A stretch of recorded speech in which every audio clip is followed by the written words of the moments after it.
Hi guys! Welcome to my mini vlog! Ngayong araw nga po ay nagkayayaan kami na pumunta sa aming bukid para bisitahin sila mama at papa.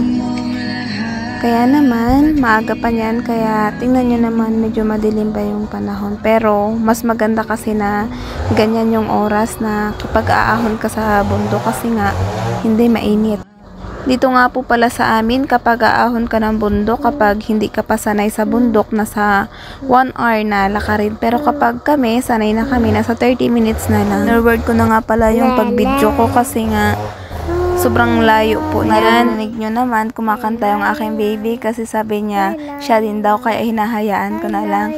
By the way, ituloy po natin yung kami dati. Kapag papasok kami sa school, mga alas 5, lumalakad na kami para sa papunta sa school kasi nga sobrang layo niyan. Tapos pagdating pa doon sa school, yun, late pa din kami. By the way guys, wala pa kami sa kalagitnaan ng paglalakad. May nadaanan pala kaming ilog yan kanina pero hindi ko na isinama sa pag-video. Sa pagpa-uwi ko na lang sasama. By the way guys, mamaya makikita nyo pala kung gaano kaganda yung view din.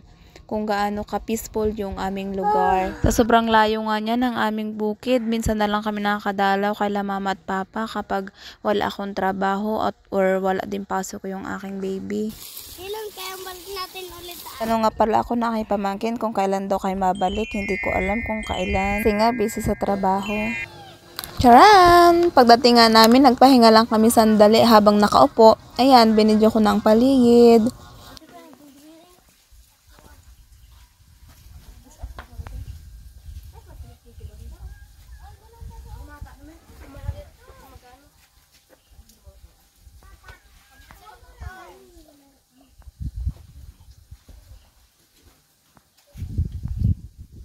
Mamaya nga pala, ibibidyo ko din yung aming likuran. Napaka worth it ng aming lakad. Tingnan nyo naman, ang ganda ng view. Napakasarap nga ng sariwang hangin.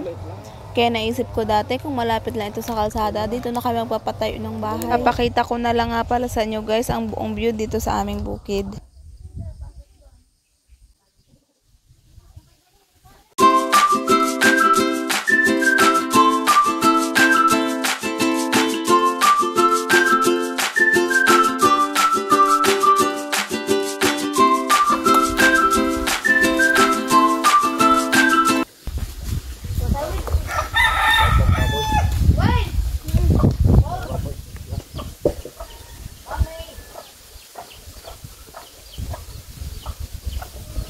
Ganda ng view.